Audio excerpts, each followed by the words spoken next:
So I finally finished the ending to Pull the Trigger, Trouble with Lies. The problem with that story is I've procrastinated on it for a while, and it's been an on and off rewrite for almost 2 years. And I realized that I finally connected it to Pull the Trigger, and Pull the Trigger is about a young woman who's no older than 25, whereas Trouble with the Lies is about a woman no older than 60s. Yeah, she's in her 60s. But the thing is, I thought I had an ending for it, but when I went to type it out, especially since I hadn't written anything for Trouble with the Lies in almost a month, the ending changed. I had a funeral scene written for it, which I thought was fine, but that changed. There's still a funeral scene, but it's a lot different to what I originally wrote for it. Even the ending changed. Originally the ending was supposed to be made no more than like 2 sentences long. Somehow it ended up half a page long. But then I ended up writing I don't really know how to explain it, but I ended up writing something along the lines of like how life is kind of beautiful in its cruel little ways. And it fits this story so beautifully well. Let me show you guys. So this is my last chapter, and now this part wasn't supposed to exist, nor was this part, but it does. So what I wrote is, life had been cruel to all those who had entered the world of greed and wealth, neither winning the battle, both losing love and heart, both losing what they feared to lose, both hiding behind the walls of power, while neither allowing the other to attack. Truth came too late, lies revealed too late, pain surrounded the beauty of life. Now in context it makes so much sense, but that's very poetic. Very poetic for a story that was not meant to be poetic. And I should be mad at how my ending changed, but in reality I'm actually surprisingly okay with it. And I don't know if I should be. Like I said, the ending changed. The whole story went through constant rewrites for almost 2 years. And the fact that I procrastinated for a month to finish it, it's finished. But poeticness and a story? Okay. So as I'm typing out the draft for Pull the Trigger, Trouble with the Lies, I thought I'd share something with you. So originally Trouble with the Lies was supposed to be a standalone story. It was originally supposed to be about a woman named Snake who was a crime boss. And she just happened to be a woman who, just didn't get along with a lot of people. Because that's pretty easy to do. But the more I sat on the story and the less I decided to write it, the more I put it aside. And then I started writing a story called Pull the Trigger, which is a story of a young closeted female crime boss who must choose between following the orders given to her or pulling ranks by not marrying into a family she hates.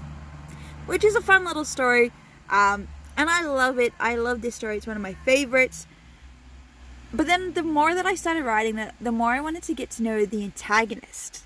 The antagonist is the Alaveldos, Mr. Tonio and his son Antonio.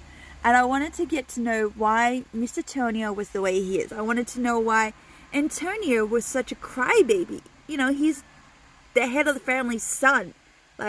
He's supposed to be Mr. Macho Man. But I wanted to explore that. So when I came to Trouble with Lies, I realized that I could connect Snake's story. I was like, I have this woman named Snake. I have no idea what I'm doing with her. But why not create her story and fit it in with Pull the Trigger? Oh, so I did.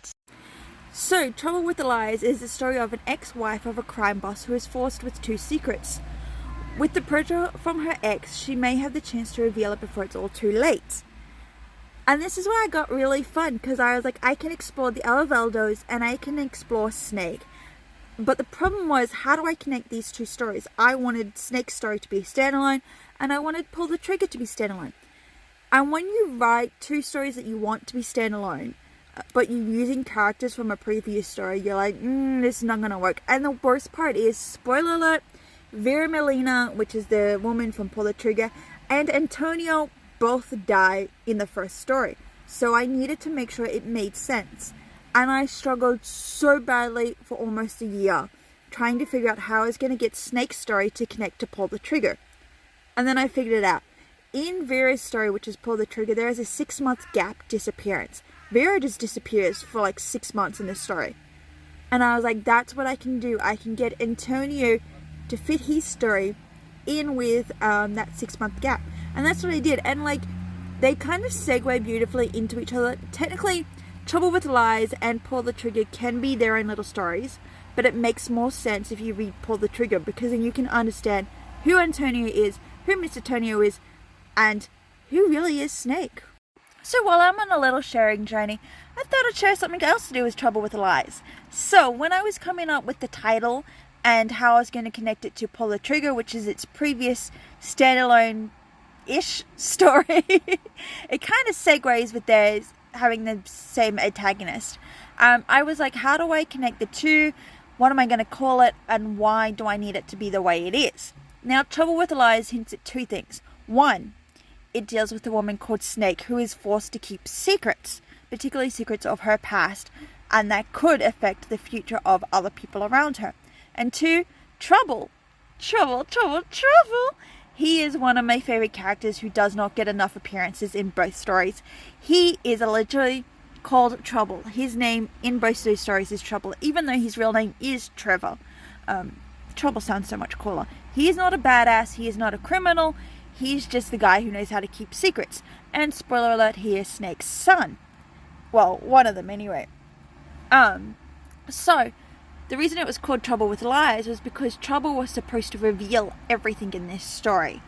He was supposed to be the one who'd be like, okay, so here's Snake, here's her connection to the Alveldos, here's her connection to me, here's her connection to this world, here's her connection to this, and this. Problem is, halfway through this story, Trouble doesn't reveal anything. I make him appear for 3 sentences and then I make him disappear. And then he makes an appearance for the last couple of pages. So I don't want to change it to Snake with Lies because that just seems so weird. But I like Trouble with Lies because it sounds so much cooler. And, you know, it still kind of makes sense because, again, Trouble with Lies, it is a family secret. A family secret in a crime world. A family secret to do with disbanding your own family by force, not by choice. A mother who's torn between the choices that she never wanted to make.